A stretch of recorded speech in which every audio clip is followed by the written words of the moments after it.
What's up and welcome back. It's been a while since a devlog and I think it's time for an update. Let me give some context. I'm making a first-person story-driven horror survival game that takes place in an abandoned national park. But first, if you want to see more content like this, drop a like, subscribe below, and join the Discord. It is linked on my channel, so go and join. Now!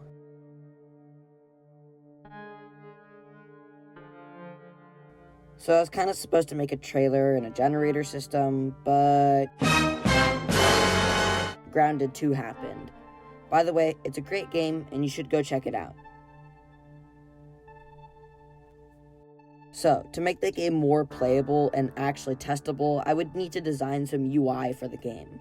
I really needed some menus so I could build and run it and be able to actually test the game well. And now, do you see this beautiful UI? I'm kidding, it's not even that good, but it works, and that's really all that matters in game development. But there's no point in testing how a game works if the systems aren't fully fleshed out. So the first thing I needed to add to properly test this was a save and loading system. Now I thought this would be really hard because making your own binary saver is really intricate.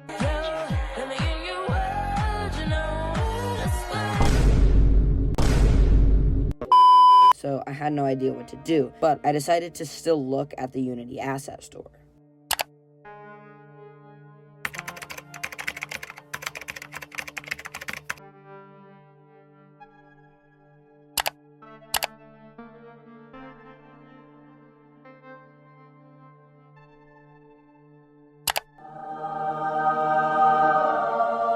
So a basic overview of the AA save system is pretty simple. All you have to do is add the save system into your project and then just access the object in scripts and you're done.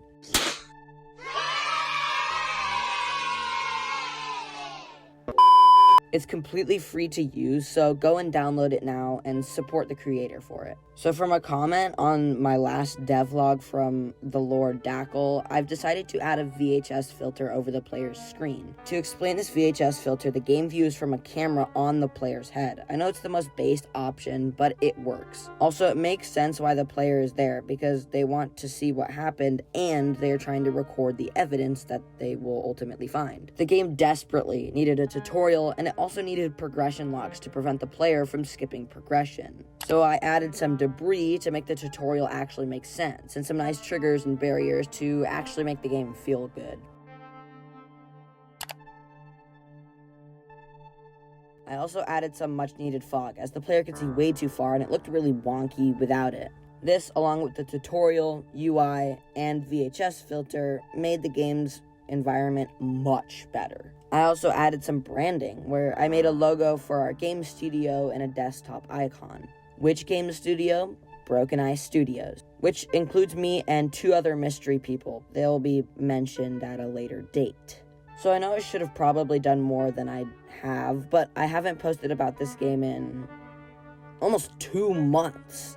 So I needed to get a video out about this game as soon as physically possible. I know the next devlog will be monumental, and all you'll have to do is wait for it to come out. So make sure to like and subscribe, and as always, I'll see you in the next one.